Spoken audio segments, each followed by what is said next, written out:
अब अपन देखेंगे organisation structure कैसा होता है, ठीक है ना। मीनिंग ऑफ ऑर्गेनाइजेशन स्ट्रक्चर में क्या आएगा, ऑर्गेनाइजेशन इज अ स्ट्रक्चर और of relationship between various position of the enterprise, ठीक है। इसमें ऑर्गेनाइजेशन स्ट्रक्चर में किसका रिलेशनशिप बताया जाता है, किसके बीच में, पोजीशन ऑफ द एंटरप्राइजेस, जो अलग अलग तरीके की जो एंटरप्राइज में पोजीशन रहता है उनके बीच में रिलेशनशिप बताता है। It is the structural framework of duties and responsibilities required to the personnel in performing various function within the company. इसमें क्या रहता है, स्ट्रक्चरल फ्रेमवर्क और ड्यूटीज़ और रिस्पॉन्सिबिलिटी रहता है, ठीक है ना, कि इंडिविजुअल को कितनी ड्यूटीज़ रिस्पॉन्सिबिलिटीज़ दी गई है कि वो परफॉर्म करे वेरियस कंपनी के जो भी वेरियस फंक्शन होते हैं उसको वो उस ड्यूटी और रिस्पॉन्सिबिलिटीज़ के साथ वो परफॉर्म करे।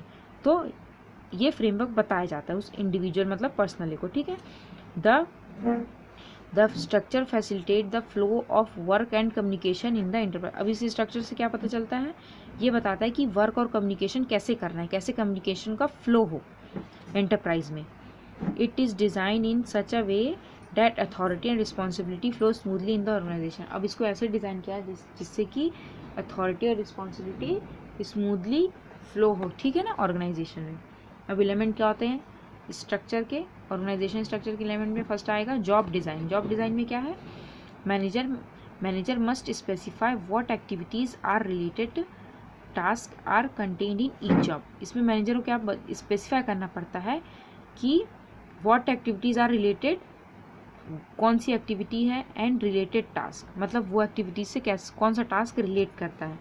Are contain in each job मतलब हर एक जॉब में एक जैसी एक्टिविटी, एक जैसे टास्क को अपन को रखना है।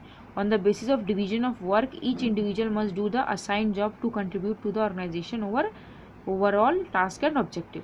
अब जॉब सबको अपन ने हर एक्टिविटीज़ को पर्टिकुलर जॉब्स में बांट दिया। अब हर इंडिविजुअल को डिवीजन करना है वर्क का, मतलब उनके स्किल के हिसाब से, उनकी कैपेसिटी के हिसाब से उस जॉब को असाइन करना है इंडिविजुअल को, जिससे क्या हो वो उस टास्क को कंप्लीट कर सके और ऑब्जेक्टिव को, ऑर्गेनाइजेशनल ऑब्जेक्टिव को अचीव कर सके। फिर नेक्स्ट क्या आएगा डिपार्टमेंटेशन। डिपार्टमेंटेशन में क्या होता है, for coordination the various activities closely related and similar activities are group. अब देखो इसमें क्या करेंगे, कोऑर्डिनेट करेंगे, जो वेरियस एक्टिविटीज़ है उसको कोऑर्डिनेट करेंगे, एक साथ लेके चलेंगे। Closely related are and similar activities are group together. जो क्लोजली रिलेटेड, जो बिल्कुल एक जैसी एक्टिविटीज़ हैं, ठीक है, सिमिलर एक्टिविटीज़ है, उनको ग्रुप करेंगे एक डिपार्टमेंट में, ठीक है ना, group to form a one department. Each department should be headed by a manager. और हर डिपार्टमेंट के ऊपर एक मैनेजर होना चाहिए जो उसको डिपार्टमेंट का पूरा रेख देख करेगा। Thus there may be production, finance and marketing department. अब देखो कई तरह के डिपार्टमेंट होते हैं, प्रोडक्शन डिपार्टमेंट, सेल्स डिपार्टमेंट, ठीक है ना, फाइनेंस डिपार्टमेंट, मार्केटिंग डिपार्टमेंट। तो दीज में भी सब हेडेड ऑल्सो। और इनके अंदर अगर सब हेडेड भी डालना चाहें तो प्रोडक्शन में भी कई तरह के काम होते हैं। प्रोडक्शन डिपार्टमेंट में क्या रहता है, कोई रॉ मटेरियल का लाने का होता है, किसी का प्रोड्यूस करने का रहता है, किसी का उसको बाहर करने का रहता है, ठीक है ना। तो मतलब हर तरीके से उसके सब हेडेड भी अगर डालना चाहते तो अपन डिपार्टमेंटलाइजेशन में क्या कर सकते हैं, सब हेड भी कर सकते हैं और सारी एक्टिविटीज़ को साथ में लेके चलना है, ठीक है। स्पैन ऑफ कंट्रोल में क्या आएगा, each manager is made responsible for coordinating a particular number of jobs. इसमें क्या रहता है, हर जो भी मैनेजर होगा वो रिस्पॉन्सिबल होगा, कोऑर्डिनेट करके चलेगा, जो भी नंबर ऑफ जॉब्स दिए गए हैं सारे जॉब साथ में वर्क हो, ठीक है ना, कोऑर्डिनेट करके चलेगा। This span of control should be minimum for complex work. और जैसे कॉम्प्लेक्स जो ज़्यादा ही पचड़े वाला काम है, जिसमें ज़्यादा वर्क लगता है, कॉम्प्लेक्स वर्क है, उसमें इस स्पैन को थोड़ा कंट्रोल करके रखा जाए, कम रखा जाए।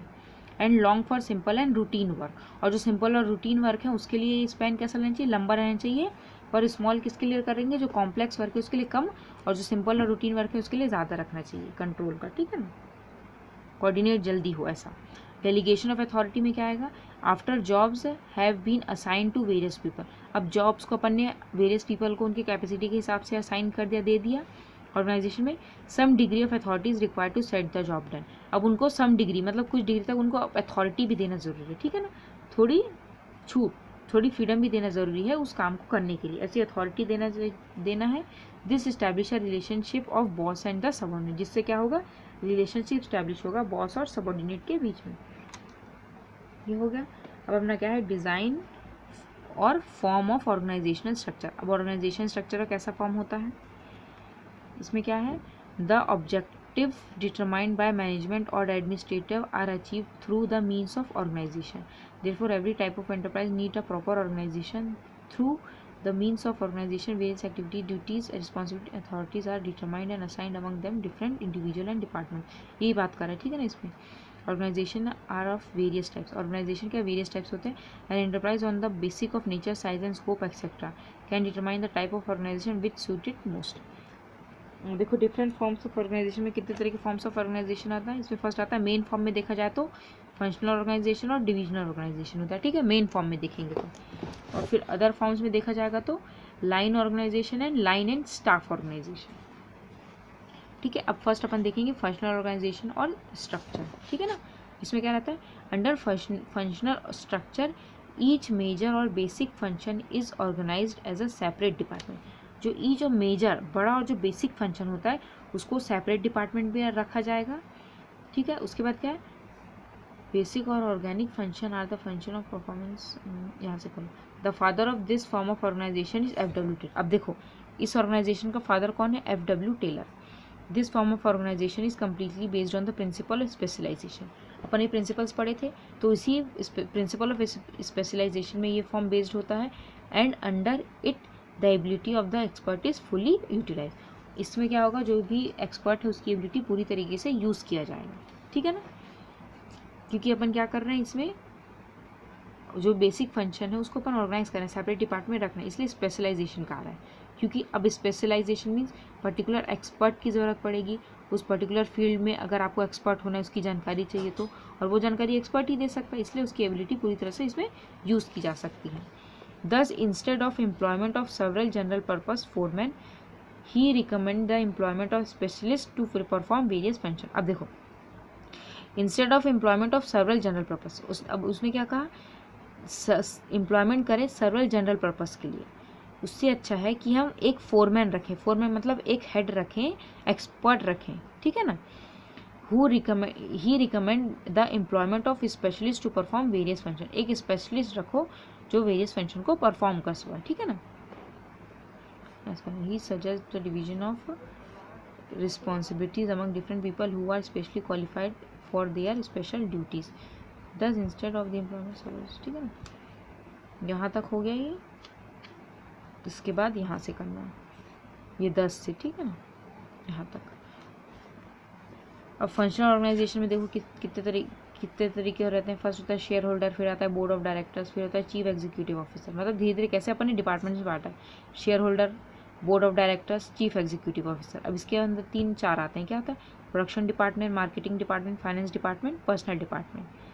अब मार्केटिंग डिपार्टमेंट के अंदर फिर 4 आते हैं, packing department, sale department, advertising department, market research department. ऐसे धीरे धीरे मतलब सबको अपन ने पर्टिकुलरली ऐसे डिफाइन मतलब डिपार्टमेंट में बांट के रखा है. अब डिपार्टमेंट बांटा तो हर एक हेड बना के रखा है, वही फोरमैन इसी को बोलते हैं. हर एक डिपार्टमेंट का हेड बना के रखा है, ठीक है ना, जो उस वर्क को पूरा देखेगा. अब एडवांटेजेस क्या होते हैं फंक्शनल स्ट्रक्चर के. फर्स्ट क्या है, it is the most logical, time proven and natural form of an organization. ये लॉजिकल है, टाइम प्रूवन है और नेचुरल फॉर्म होता है ऑर्गेनाइजेशन स्ट्रक्चर का, ठीक है. It provide specialization which makes optimum utilization of man power. अब देखो एक्सपर्ट काम करेंगे, स्पेशलाइजेशन मतलब जो उस चीज़ के लिए काबिलियत रखता है उस एक्टिविटी करने के लिए, उसी को वो काम दिया जाए. जिससे क्या होता है, स्पेशलाइजेशन आता है, जिससे मैन पावर का ऑप्टिमम अच्छी तरीके से यूज़ किया जाता है, यूटिलाइज किया जाता है, ठीक है ना. फिर क्या आता है, it facilitate delegation of authority. अब यहाँ पे अथॉरिटी का भी डेलीगेशन होता है क्योंकि उनको अथॉरिटी दी जाती है जो फोरमैन रहते हैं उनको. It permits effective control over performance. अब यहाँ पे जो भी परफॉर्मेंस होता है उस पर इफेक्टिवली कंट्रोल रहता है, देख रेख में पूरा काम करते हैं.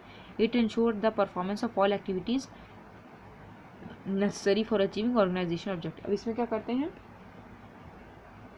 जो सारी एक्टिविटीज़ होती है उसकी परफॉर्मेंस को इंश्योर किया जाता है, मतलब ऑब्जर्व किया जाता है, देखा जाता है, पूरा ध्यान रखा जाता है, जिससे कि ऑर्गेनाइजेशन ऑब्जेक्टिव अचीव किया जा सके. It estimates costly duplication of efforts. अब देखो जो कॉस्टली डुप्लीकेशन एफर्ट्स होते हैं, जिसमें ज़्यादा पैसे लगते हैं, डुप्लीकेट एफर्ट्स होते हैं, उसको एलिमिनेट करना. बार बार जो वही काम करके बार बार करके अपन कॉस्ट बढ़ा देते हैं, तो ऐसे सब चीज़ को अपन को एलिमिनेट करना है, ऐसे तब कॉस्ट कंज्यूमिंग वर्क्स को, ठीक है ना. अब फिर क्या है, it motivates research work because main function are perform by expert. अब इसमें अब ये मोटिवेट करता है कैसे, रिसर्च वर्क को। क्यों? क्योंकि एक्सपर्ट वर्क कर रहा है तो जाहिर सी बात है रिसर्च करेगा वो, ठीक है ना, तो मोटिवेट करता है रिसर्च वर्क को। ओके, कम से कम आप 5-6 इसके एडवांटेजेस ऑर्गेनाइजेशन का करना है। अब डिसएडवांटेजेस क्या होते हैं फंक्शनल ऑर्गेनाइजेशन के? There may be conflicts between departments as the responsibility are interdependent and cannot always be clearly delineated. इसमें क्या बोल रहे हैं, डिपार्टमेंट्स के बीच में कॉन्फ्लिक्ट्स होते हैं। क्यों? Because as the responsibilities are interdependent. अब देखो इसमें रिस्पॉन्सिबिलिटी सबकी एक दूसरे के ऊपर डिपेंडेंट रहती है, एक डिपार्टमेंट दूसरे डिपार्टमेंट के ऊपर डिपेंडेंट रहता है, जिससे क्या होता है क्लियरली वर्क नहीं कर पाता। जैसे यहाँ पे प्रोडक्शन डिपार्टमेंट पे मार्केटिंग डिपार्टमेंट इस पे लायबल है, ठीक है ना, क्योंकि जब तक प्रोडक्शन डिपार्टमेंट प्रोड्यूस करके नहीं देगा, मार्केटिंग डिपार्टमेंट किस चीज़ का मार्केटिंग करेगा? और मार्केटिंग डिपार्टमेंट के लिए क्या चाहिए? फाइनेंस चाहिए, पैसे की जरूरत पड़ेगी। तो ये सब डिपार्टमेंट एक दूसरे से रिलेटेड रहते हैं, और जब ये एक दूसरे से रिलेटेड रहते हैं तो क्या रहता है, कॉन्फ्लिक्ट्स के भी यहाँ पे ज़्यादा चांसेस होते हैं, ठीक है ना। नेक्स्ट क्या है, the personal interference of head of the department is likely to occur that sometimes hamper the development. अब जिसमें कहता है पर्सनल इंटरफेरेंस करना, जो डिपार्टमेंट का जो हेड है वो पर्सनली इंटरफेरेंस दखल अंदाजी करता है, जिससे क्या होता है कभी कभी हैम्पर हो जाता है डेवलपमेंट में। हैम्पर्स मीन्स क्या होता है, इसका मतलब होता है बाधा आना, ठीक है।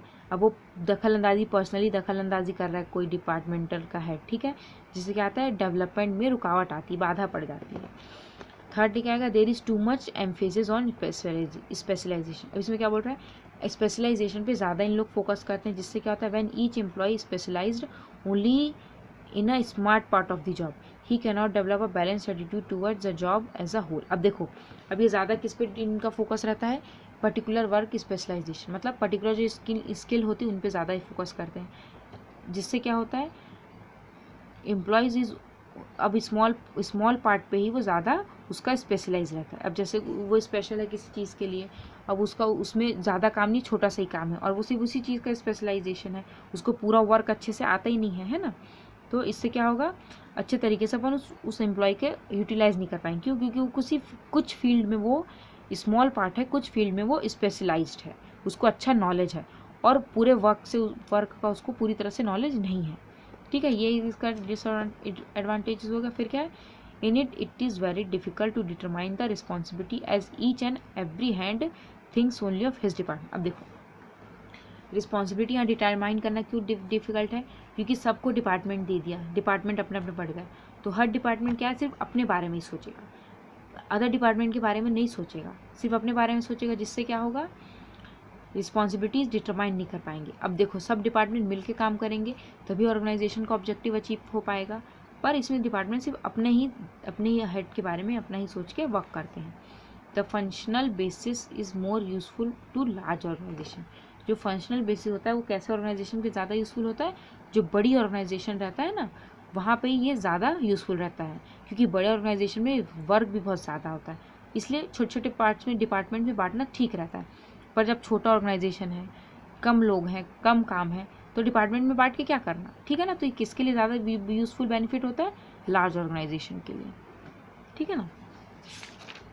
अब फंक्शनल के बाद और स्ट्रक्चर के बाद अपना क्या था, डिविजनल स्ट्रक्चर। अब डिविजनल स्ट्रक्चर में क्या होता है, in this type of structure the activities of the organization are grouped into a number of division. अब जो भी ऑर्गेनाइजेशन की जो एक्टिविटीज़ होती हैं उनको नंबर ऑफ डिवीजन में बांटा जाता है। कैसे, डिवीजन में be created either on the basis of products और टेरिटरीज। अब डिवीजन कैसे किया जाता है, प्रोडक्ट के बेसिस में या फिर टेरिटरीज के बेसिस में। In a large and diversified organisation when personal and activities are grouped on the basis of different product, it is divisional structure of an organization। अब जैसे लार्ज कोई डाइवर्सिफाइड एकदम बड़ा ऑर्गेनाइजेशन है तो वहाँ पे पर्सनल एंड एक्टिविटीज़ को ग्रुप किया जाता है, ठीक है ना, किसके बेसिस में, प्रोडक्ट के बेसिस में, इसको डिविजनल स्ट्रक्चर बोला जाता है, ठीक है। अपन उसके अभी ज़्यादा और अच्छे से समझ में आएगा। अब इसका स्ट्रक्चर कैसा होता है, अब जैसे शेयर होल्डर हो गया, बोर्ड ऑफ डायरेक्टर्स होगा, चीफ एग्जीक्यूटिव होगा, इसके अंदर अब इन दो और डाल दिए, इंजन बॉडी डाल दी, अब यहाँ पे बॉडी डिवीजन डाल दिया, ठीक है ना। इंजन बॉडी में ये आ गए, ठीक है ना। पहले इसमें देखो फंक्शन में सिर्फ डिपार्टमेंट में बांटा था, अब इसी को इनने डिविजनल में बांटा, तो अब इसमें दो और बांट दिए। पहला engine body, engine division. Engine division में क्या है, ये 4 आएंगे, प्रोडक्शन, मार्केटिंग, फाइनेंस, पर्सनल। और बॉडी डिवीजन में क्या डाल दिया, production department, marketing department, finance, मतलब इसी का इनने क्या कर दिया, डिवीजन कर दिया।